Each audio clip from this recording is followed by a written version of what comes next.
Hoje eu quero seguir na nossa série falando sobre esse sentimento, que é um sentimento que atinge a todos nós. A gente começou falando sobre medo na semana passada, e meditando no texto em que Jesus acalma uma tempestade, que ele está dormindo no meio da tempestade, e hoje eu quero dar continuidade a essa série, falando sobre esse sentimento que todos nós estamos, em certo sentido, processando nessa época de pandemia, ainda que processando de maneiras distintas. Cada um desses sentimentos, se nós vemos 3 ou 4 pessoas experimentando, a gente vai ver 3 ou 4 reações diferentes diante de cada um deles. Eu quero falar hoje sobre o luto, que é o modo como nós nos relacionamos com as perdas. A perda de um pastor que vai para outra igreja, por exemplo, as perdas que a gente tem na vida, na verdade, mas especialmente a forma como nós lidamos com a morte. Nós somos muito diferentes em relação a isso. É provável que você já tenha ido em algum velório e você tenha percebido isso. Algumas pessoas são muito mais expressivas que as outras. Algumas pessoas se desesperam com a morte. Algumas choram em alta voz. Outras choram sem nem mesmo ter conhecido a pessoa que morreu. Normalmente no velório nós vemos também algumas pessoas que ficam caladas, quietas, e sempre tem alguém que diz, é com esses que a gente tem que se preocupar, porque normalmente quem está chorando não vai sofrer isso mais à frente, mas essa pessoa que está calada, que a gente tem que ter um pouco mais de cuidado com isso. A gente tem maneiras diferentes de lidar com a morte, alguns de nós são capazes de falar até mesmo brincando sobre isso, outros não se sentem confortáveis de falar sobre a morte, alguns preferem ignorar a morte, não falar sobre ela, como se o fato de nós não falarmos sobre a morte fará com que a morte deixe de ser um fato e uma realidade. É igual o exemplo de uma pessoa que está endividada e ela não gosta de olhar para a conta bancária, que quando ela olha para a conta bancária, ela tem a certeza de que ela está realmente numa situação ruim, e ao invés de resolver, ela prefere evitar esse tipo de contato. Alguns de nós agem assim em relação à morte. É igual a história da balança também, que às vezes a gente não quer olhar para a balança porque acha que é a balança que vai fazer a gente engordar. Tem um pessoal que diz que vestir preto emagrece. Esses dias eu me pesei, troquei a cor da camisa, não mudou absolutamente nada. Isso é um mito, com toda certeza, uma lenda, mas muitos de nós pensam mesmo em relação à morte. Eu não quero nem pensar nessa possibilidade. Eu não quero nem imaginar alguma coisa sobre isso. Eu não quero nem trazer à minha mente que alguém que eu amo, alguma pessoa da minha família, pode ser abraçada pela morte em qualquer um desses momentos e preferem até mesmo ignorar. No momento, eu penso que nós, como uma comunidade de pessoas, como nação, como cidade, como mundo, nós estamos passando, por conta dessa pandemia, por uma espécie de luto coletivo. Como essa doença ela se espalha em grande velocidade, ela teve um profundo impacto sobre cada um de nós. É muito provável que todos nós, ou a grande maioria de nós, tenha perdido durante essa pandemia algum familiar, ou tenha perdido algum amigo, algum colega de trabalho, alguém do nosso convívio mais próximo, ou nem tão próximo assim, mas alguém que a gente conheça e tenha experimentado, em certo sentido, esse sentimento de luto. O que a gente está sofrendo com isso? Para alguns é a perda literal de vidas, para alguns porque perderam entes queridos que morreram, para outros é a perda de segurança, para outros é o fato de perderem o senso de controle. Essa semana eu vi uma frase muito interessante, quem disse foi o pastor Gilvan, que é um plantador de igrejas lá de São Luís, ele é membro da Atos 29, e ele disse a seguinte frase: a pandemia não tirou o controle das nossas vidas. Na verdade, nunca o tivemos. A boa notícia é que nós não estamos no controle das nossas vidas, mas Deus está. O que nós perdemos foi a ilusão que um dia tivemos esse controle. E é exatamente isso. A pandemia parece que arranca de nós esse senso de que nós controlamos a nossa própria existência, de que nós dominamos sobre os planos que nós fazemos para o futuro, e parece que a pandemia tirou isso de nós, mas ela não nos tirou o controle porque nós nunca estivemos no controle da vida. Ela nos tirou essa noção de que nós dominamos toda a nossa vida e toda a nossa existência. Nós estamos experimentando o luto de uma forma coletiva, de forma que o mundo não via já há algum tempo. Nós estamos experimentando isso juntos e reagindo de modo diferente a esse mesmo sentimento, que é o sentimento do luto. Eu te convido a abrir a sua Bíblia em João capítulo 11.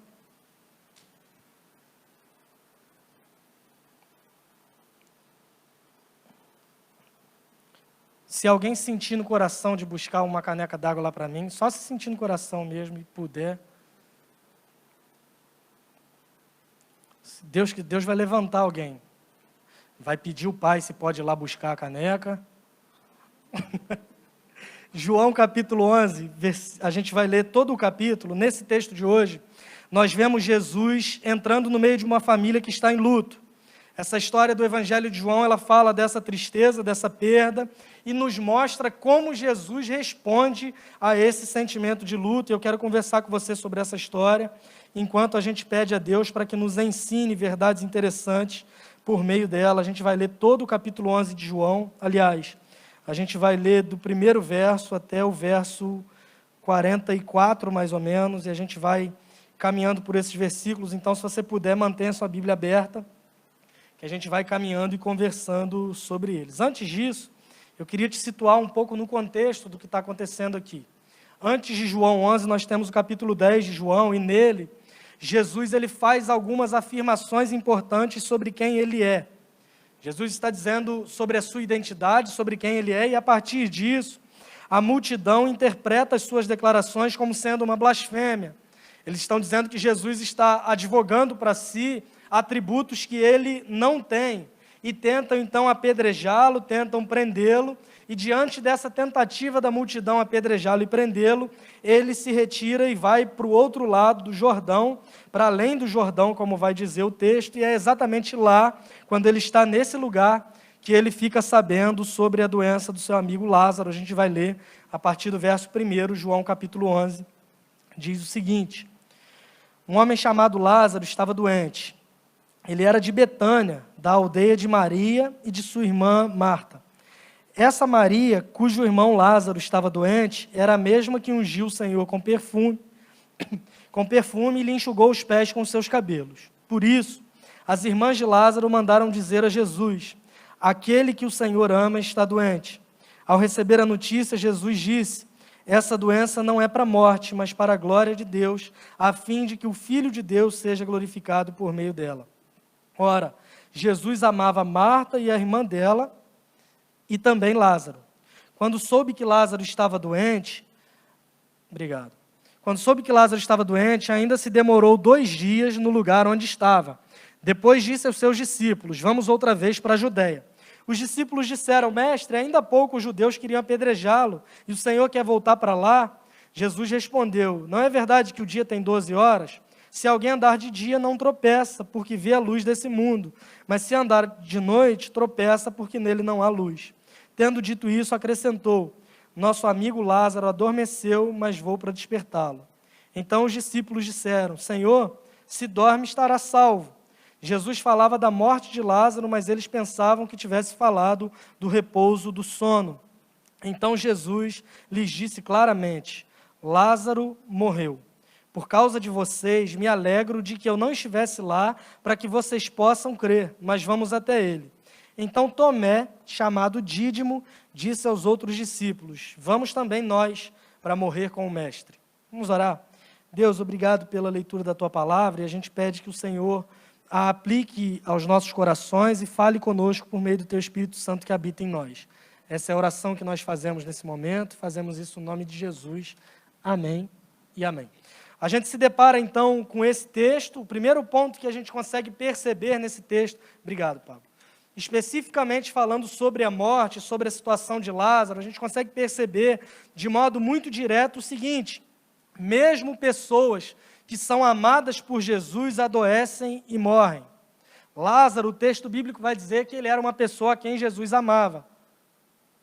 Quando dão a notícia a Jesus sobre a doença dele, eles se referem a Lázaro do seguinte modo: aquele a quem o Senhor ama está doente.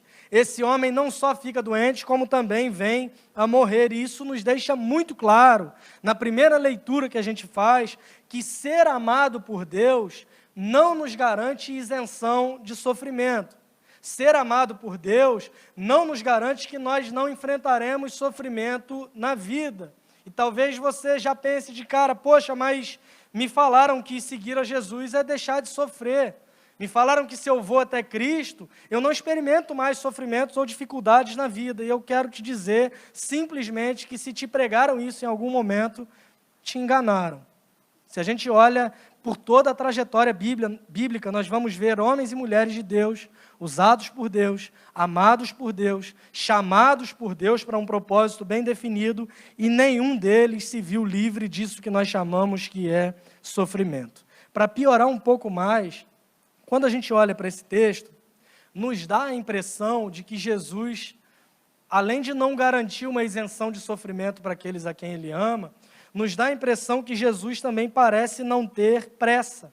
Não sei se vocês percebem isso na leitura ou conhecendo o texto, mas quando as pessoas vão até Jesus dizer que Lázaro está doente, pode ser que a nossa reação seja a seguinte: não, seria interessante que Jesus voltasse imediatamente para Betânia. Seria mais prudente que Jesus parasse tudo que ele está fazendo, abandonasse todos os seus discursos, tudo que ele está fazendo naquele momento e voltasse para Betânia para cuidar do seu amigo que está doente. Nos dá a impressão de que Jesus age com uma certa apatia em relação a essa notícia que ele recebe.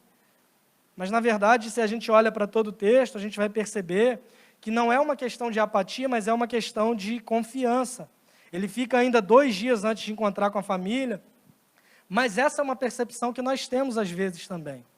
Parece que Deus se atrasou, parece que Deus não está agindo no tempo que nós achamos prudente que Ele deva agir. E nós temos a tendência de julgar Deus pelos nossos padrões. Nós temos a tendência de imaginar que Deus está demorando pelo nosso padrão e pelo nosso conceito de tempo. Percebemos que parece que Deus está atrasado, mas o tempo dele é um tempo totalmente diferente do nosso. E aqui não é uma questão de indiferença, mas é uma questão de confiança, conforme a gente percebe lendo o restante do texto, a partir do verso 17. Quando Jesus chegou, encontrou Lázaro já sepultado havia 4 dias. Ora, Betânia ficava a mais ou menos 3 quilômetros de Jerusalém. Muitos dos judeus vieram visitar Marta e Maria, a fim de consolá-las por causa do irmão. Marta, quando soube que Jesus estava chegando, foi encontrar-se com ele. Maria, porém, ficou sentada em casa. Então Marta disse a Jesus: se o Senhor estivesse aqui, o meu irmão não teria morrido. Mas também sei que mesmo agora, tudo que o Senhor pedir a Deus, Ele concederá. Jesus disse a ela: o seu irmão há de ressurgir. Ao que Marta respondeu: eu sei que ele há de ressurgir na ressurreição, no último dia. Então Jesus declarou: eu sou a ressurreição e a vida. Quem crê em mim, ainda que morra, viverá. E todo o que vive e crê em mim não morrerá eternamente. Você crê nisso? Marta respondeu: sim, Senhor, eu creio que o Senhor é o Cristo, o Filho de Deus que devia vir ao mundo. Depois de dizer isso, Marta foi chamar Maria, sua irmã, e lhe disse em particular: o mestre chegou e está chamando você. Quando Maria ouviu isso, levantou-se depressa e foi até ele, pois Jesus ainda não tinha entrado na aldeia, mas permanecia onde Marta o havia encontrado.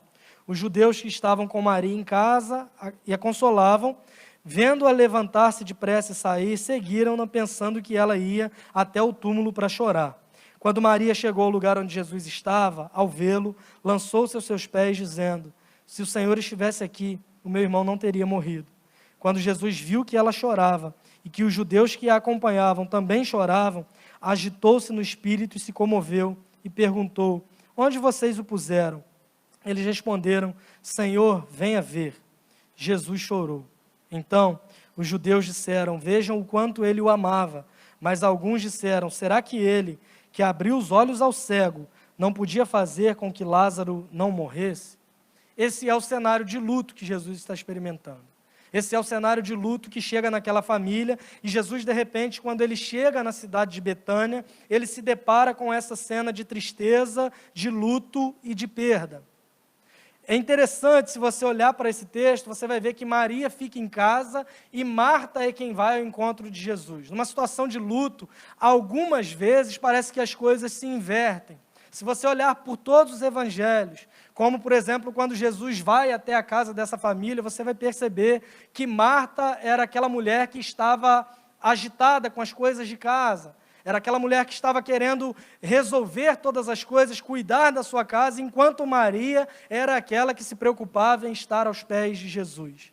Numa situação de luto, parece que as coisas se inverteram. É Maria quem fica em casa e é Marta quem vai ao encontro de Jesus, procura por ele e desabafa ali com ele sobre todas as suas mágoas no primeiro momento. Maria está em casa de luto, Marta vai até Jesus e nessa passagem nós percebemos as duas conversando com Jesus. Primeiro Marta, depois ele pede para chamar Maria e é muito interessante que tanto Maria quanto Marta dizem para Jesus a mesma coisa. Se o Senhor estivesse aqui, o meu irmão não teria morrido. Posturas diferentes, ações diferentes diante da morte, da perda e do luto, mas refletiam um sentimento comum diante do que elas estavam enfrentando, que era esse sentimento condicional, se o Senhor estivesse aqui. E às vezes nós agimos assim também diante da morte. Se isso não tivesse acontecido, se a pessoa tivesse tomado a vacina a tempo, se a pessoa tivesse ficado em casa naquele dia, talvez ela ainda estivesse viva. Se a pessoa não estivesse naquele lugar errado, na hora errada, conversando com as pessoas erradas, pode ser que ela ainda estivesse viva e todos nós, ou a grande maioria de nós, tem exatamente esse tipo de postura diante da tragédia. Nós ficamos pensando como isso poderia ter sido evitado e colocamos sempre alguma condição, se tal coisa não tivesse acontecido, se a ordem dos acontecimentos não fosse esse. E essas duas mulheres, cada uma a seu modo, cada uma da sua maneira, vão dizer para Jesus a mesma coisa. Se o Senhor estivesse aqui, o meu irmão não teria morrido. Parece sugerir aqui uma espécie de lamento, mas essa frase e esse questionamento para Jesus nos revelam também, no mínimo, mais duas coisas. A primeira delas é fé. Fé em certo sentido, porque quando elas dizem, se o Senhor estivesse aqui, o meu irmão não teria morrido, elas podem estar dizendo também o seguinte, eu sei que o Senhor poderia fazer alguma coisa. Eu sei que o Senhor poderia ter feito algo. Então, eu creio que se o Senhor estivesse aqui, a história poderia ser diferente. Eu tenho fé que a história poderia ser outra. Mas parece sugerir para nós também uma espécie de cobrança. Se o Senhor estivesse aqui, o meu irmão não teria morrido. É como se elas estivessem cobrando, dizendo o seguinte, olha, a história poderia ser outra, mas o fato é que o Senhor não estava aqui. E é normal que no momento de luto a gente alterne esses sentimentos. Tenta achar uma forma de que a tragédia poderia ter sido evitada, tenta responder com fé, ao mesmo tempo o nosso coração é invadido, é surpreendido pela dúvida, e a gente fica procurando o culpado, que seja a gente, que seja o outro. É normal nós nos sentirmos assim, e até alternarmos esses pensamentos quando nós nos deparamos com uma situação de luto. Essas mulheres estavam perdidas. Essas mulheres estavam reagindo de um modo diferente do qual elas estavam acostumadas, tudo isso por causa do luto. Um ponto interessante também, que talvez passe batido nesse texto, a gente vê no verso 33, que diz o seguinte, quando Jesus viu que ela chorava, e que os judeus que a acompanhavam também choravam, agitou-se no espírito e se comoveu. Há uma comunidade de pessoas chorando com elas. A gente vai ver no começo do texto, quando as pessoas souberam que Lázaro tinha morrido, foram até lá para prantearem, para lamentarem, para chorarem junto com elas. O luto, ele nunca é uma experiência totalmente solitária. Há um luto comunitário que a gente consegue perceber aqui. Pessoas chorando as dores umas das outras. Pessoas sentindo a dor umas das outras. As pessoas foram até lá para que pudessem consolar Maria e Marta diante da morte do seu irmão. Só que dentre essas pessoas também, a gente vê a partir do momento que Jesus chora, alguns vão dizer o seguinte, olha, vejam o quanto Jesus amava Lázaro, enquanto outros vão fazer o mesmo questionamento que Maria e Marta estavam fazendo, talvez até um pouco mais incisivo, quando eles dizem o seguinte, será que ele, que abriu os olhos do cego, não poderia fazer com que Lázaro não morresse, nos sugere aqui uma falta de respeito absurda para com Jesus. As pessoas estão questionando a sua autoridade. Do mesmo modo que ele enfrenta um questionamento parecido mais à frente, quando ele está na cruz e as pessoas dizem: se você é o Filho de Deus, desce daí, salva-te a ti mesmo e salva os outros também. Parecido com o questionamento que é feito pelo diabo, por Satanás, para Jesus, quando ele está sendo tentado em Mateus capítulo 4. Se você é filho de Deus, manda que essas pedras se transformem em pães. Se você é de fato filho de Deus, se joga daqui, porque os anjos vão te guardar e te sustentar. Se você é filho de Deus, faça tal coisa ou proceda de tal maneira. É exatamente esse tipo de questionamento que as pessoas estão fazendo. Se ele é de fato quem ele diz ser, se ele de fato é capaz de abrir os olhos do cego, se ele é capaz de curar, como estão dizendo que ele é capaz, por que ele não fez com que Lázaro não morresse? E é muito interessante que nós também agimos assim no momento de luto, em certo sentido, em maior ou menor grau, por mais ou menos tempo, mas é muito comum que a grande maioria de nós vá culpar Deus em certo sentido. Por que o Senhor permitiu? Por que o Senhor deixou? Por que essa tragédia atingiu logo a minha família? Por que eu ouço testemunho de pessoas que são curadas de câncer, mas o meu avô não foi curado, o meu pai não foi curado, a minha mãe não foi curada? Por que eu vejo as pessoas dizendo que Deus é com elas e que Deus as ama e foram curadas de Covid, mas eu perdi o meu primo, o meu irmão, alguém da minha família para isso? Eu não consigo entender, e quando eu não consigo entender, é humano, é natural que eu transfira essa falta de entendimento para alguém que está além de todas as coisas. E o que nós fazemos? Senhor, a culpa é sua. Talvez não de modo direto, talvez não de modo incisivo, mas nós, em maior ou menor grau, pensamos isso. Por quê? Eu não consigo entender como que o Senhor permite que uma tragédia dessa aconteça com a minha família. E o que é mais interessante é que a Bíblia dá espaço para as pessoas clamarem desse modo. Você vai ver salmos em que o salmista vai clamar dizendo: aonde está Deus? Cadê o Senhor diante disso tudo? Você vai ver o profeta Abacuque começando o seu livro dizendo: onde está o Senhor que não julga esse povo? Cadê o Deus que julga, que é santo, que é puro de olhos? Eu não consigo ver, porque eu só vejo maldade, injustiça, violência para tudo quanto é lado. Eu não consigo ver o agir do Senhor. E é uma reação comum que nós temos diante do luto. Ora, se eu creio que Deus tem todo o poder, se eu creio que Deus tem poder para curar qualquer doença, e mesmo assim alguém da minha família morre por alguma doença, é natural que em maior ou menor grau eu questione também a existência de Deus e a ação de Deus na minha história e na minha família. Eu me sinto no direito de questionar. E é muito interessante que a Bíblia ela não dá uma resposta muito simples ao clamor daquele que está sofrendo. Não há uma preocupação em oferecer respostas prontas, rápidas e automáticas. Jesus mesmo, nesse texto, ele não se preocupa em dar para aquelas pessoas um tratado teológico. Ele não se preocupa em repreender as pessoas por esse tipo de pergunta. Ele não se preocupa em virar para aqueles homens e dizer: olha, vocês são muito incrédulos, são muito ingratos, e poderia apresentar todo o currículo de tantos milagres que ele já fez, de tantas pessoas que ele curou. Ele poderia dizer para Marta e Maria: vocês não sabem que eu amo vocês? Vocês não sabem o carinho, o afeto que eu tenho por essa família? Vocês ficam me questionando. Ele não se preocupa com isso. A resposta de Jesus diante da morte tem muito a nos ensinar. Ele simplesmente, diante da realidade do luto, da dor, do sofrimento, da morte, a sua reação é chorar. Jesus chorou, e chorou sabendo que ressuscitaria Lázaro alguns minutos depois. Mas o fato de que Lázaro fosse ressuscitar alguns minutos depois e voltar à vida, não mudava a realidade de que naquele exato momento ele estava morto, e Jesus se importa com a dor daqueles que sofrem. Com o seu choro, ele nos mostra que ele está presente no seu sofrimento.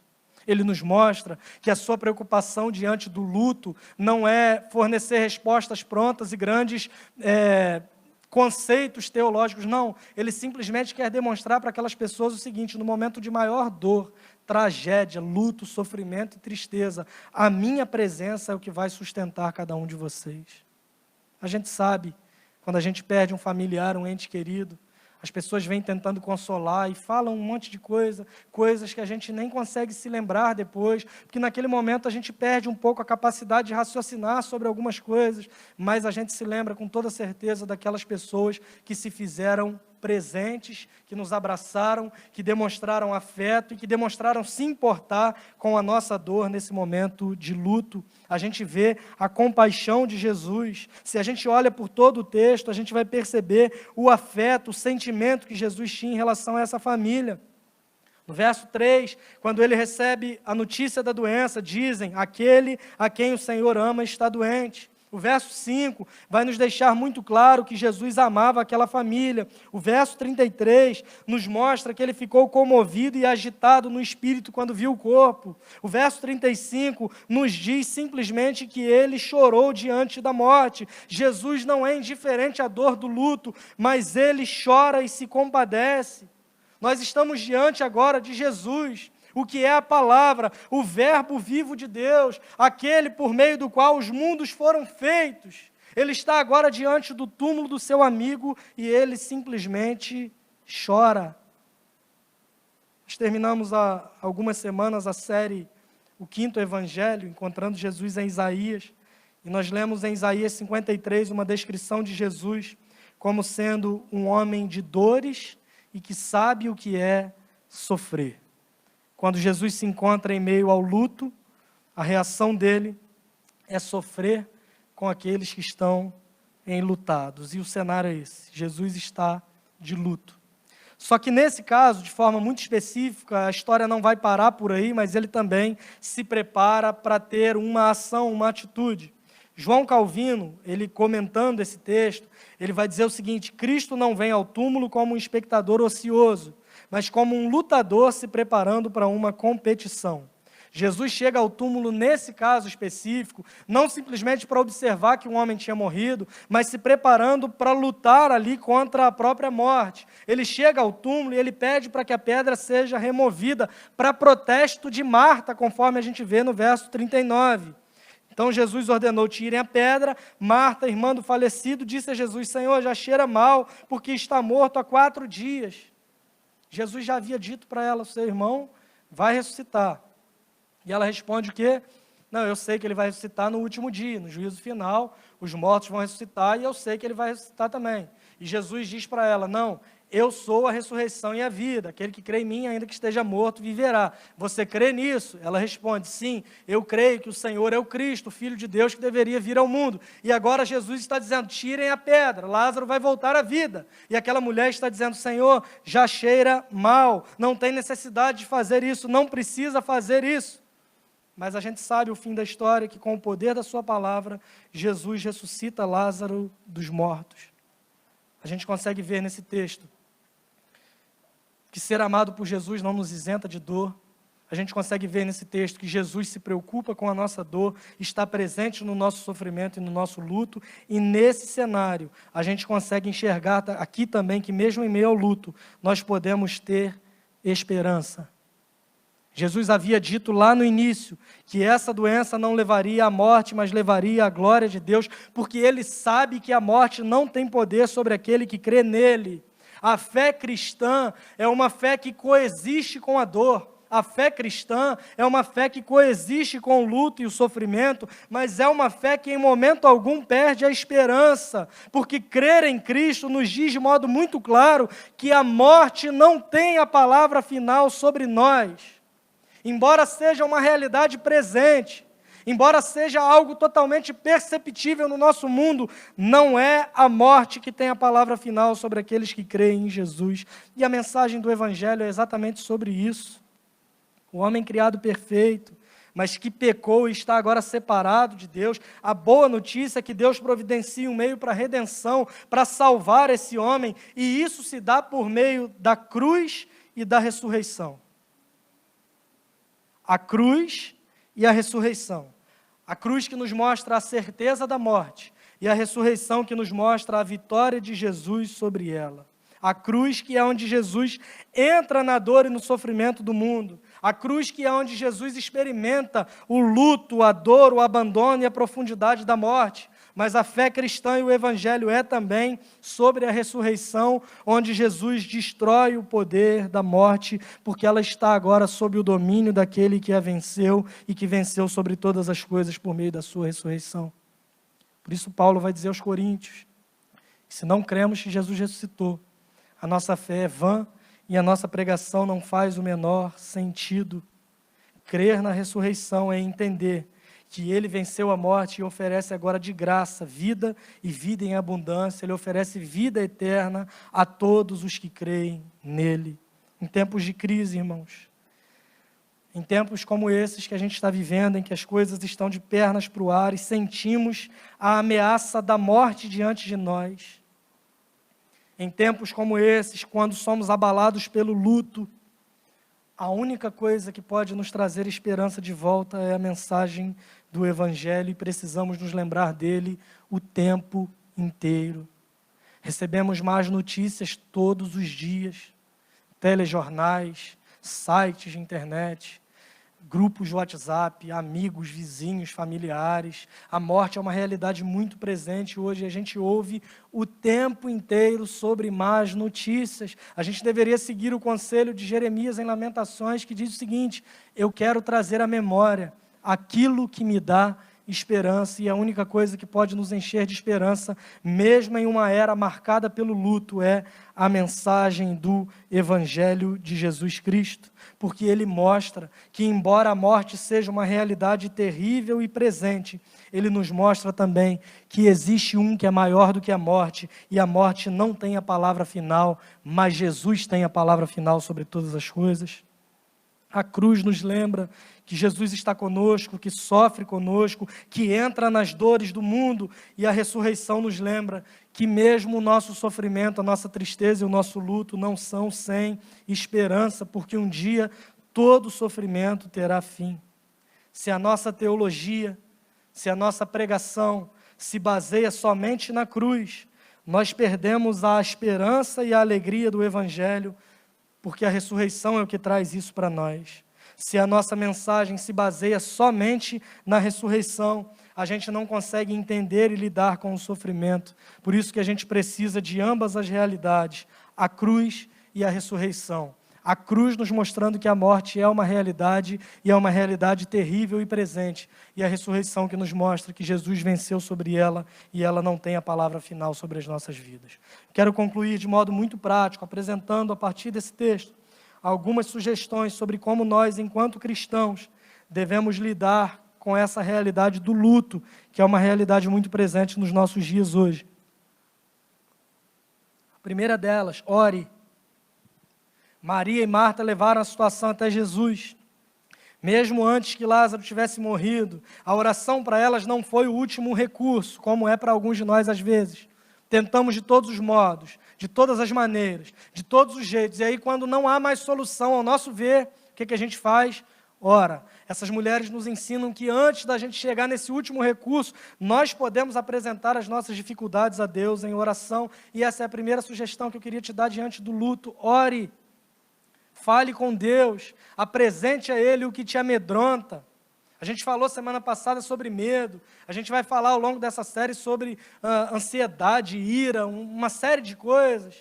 Mas nós temos, independente do sentimento, nós temos um recurso que é comum, que é apresentarmos as nossas necessidades a Deus em oração, sabendo que Ele nos ouve. Primeira coisa a fazer diante do luto, ore. Segundo lugar, expresse seus sentimentos de forma sincera.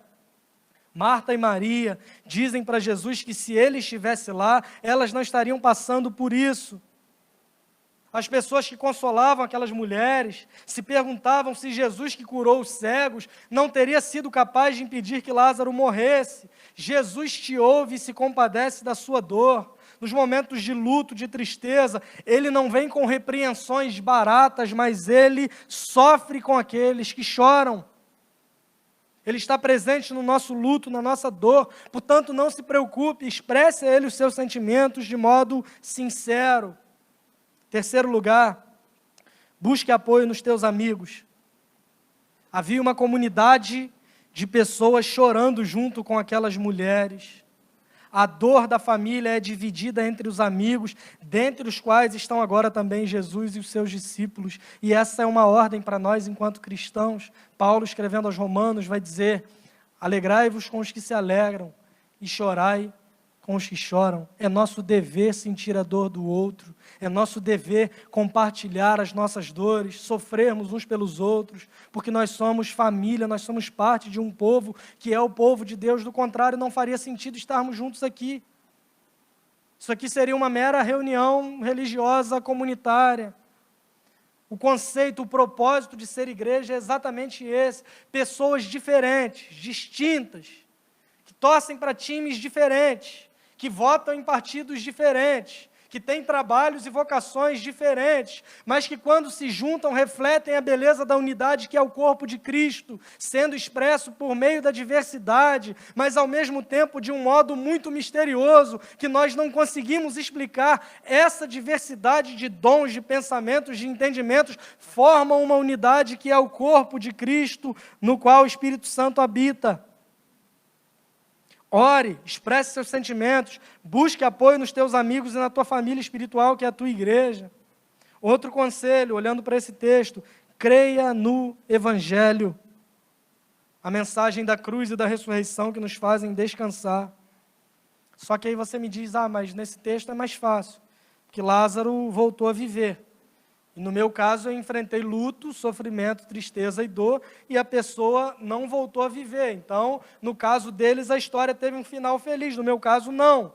É muito fácil olhar para esse texto, porque ele voltou à vida, ficou todo mundo bem, saiu todo mundo feliz, caminhando e cantando e seguindo a canção. E no meu caso, que eu experimentei luto, sofrimento, dor, morte, tristeza, angústia, solidão, e nada foi feito, a pessoa morreu de fato. A pessoa foi enterrada, ela não voltou à vida. E eu queria te lembrar que depois desse texto, o tempo passou e Lázaro morreu novamente. Que a grande questão e o grande ponto desse texto não é necessariamente a ressurreição de Lázaro, mas é a afirmação que Jesus faz para Marta no verso 25, quando ele diz o seguinte: eu sou a ressurreição e a vida. Quem crê em mim, ainda que morra, viverá. O Evangelho é o que nos devolve essa.